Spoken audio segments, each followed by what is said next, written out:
Hi friends, welcome to Kavitha's kitchen. இன்னைக்கு நம்ம கிச்சன்ல பால் கொழுக்கட்டை ரெசிபி தான் செய்ய போறோம்.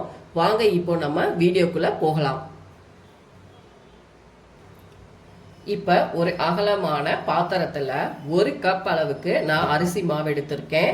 இது வீட்டில் ரெடி பண்ண மாவு தாங்க. நீங்க கடையில வாங்குற மாவு கூட பயன்படுத்திக்கலாம்.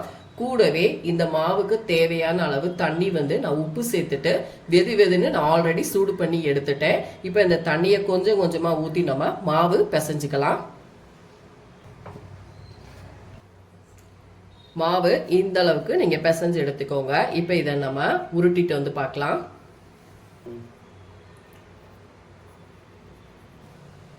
ஃப்ரெண்ட்ஸ், இப்போ பாருங்க, கொழுக்கட்டைக்கு நாம மாவு நல்லா உருட்டி ரெடியா வச்சுட்டோம்.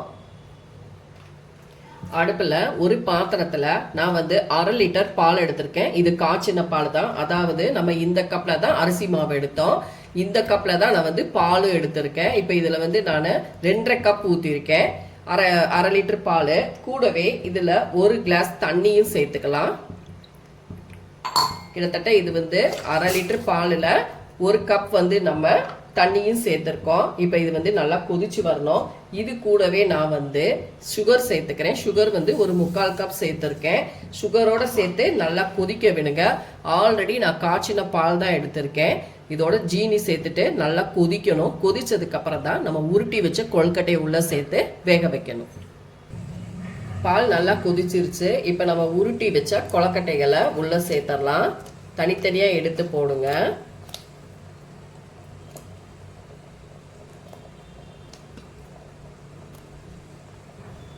அடுப்பு மீடியம் ஃப்ளேமுக்கு வச்சுக்கோங்க.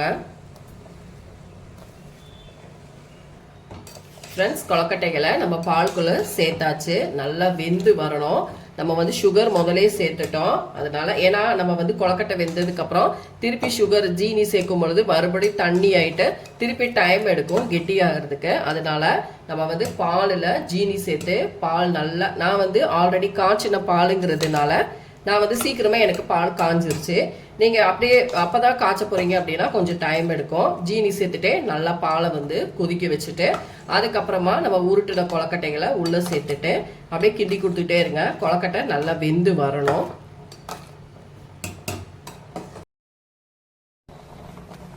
ஃப்ரெண்ட்ஸ், பாருங்க, நமக்கு நல்லா வெந்துருச்சு கொழுக்கட்டை. பாருங்க, நல்லா ஷைனிங்கா பளபளன்னு எவ்வளவு சூப்பரா இருக்கு, ஒன்னோடு ஒண்ணு ஒட்டாம. அதே போல பாலும் நமக்கு நல்ல திக்னஸ் ஆயிடுச்சு.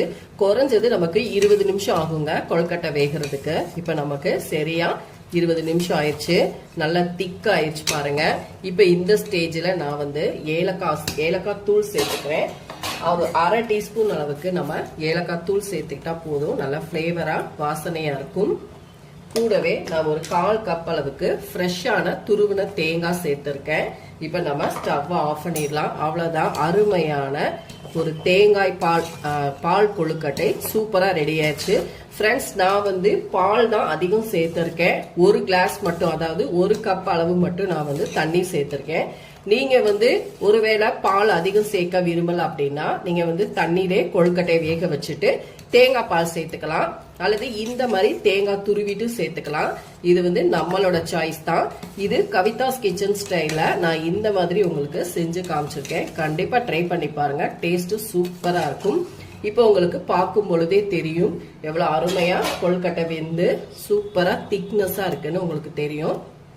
இப்போ இதை நம்ம ஒரு பவுலுக்கு மாத்திட்டு பார்க்கலாம்.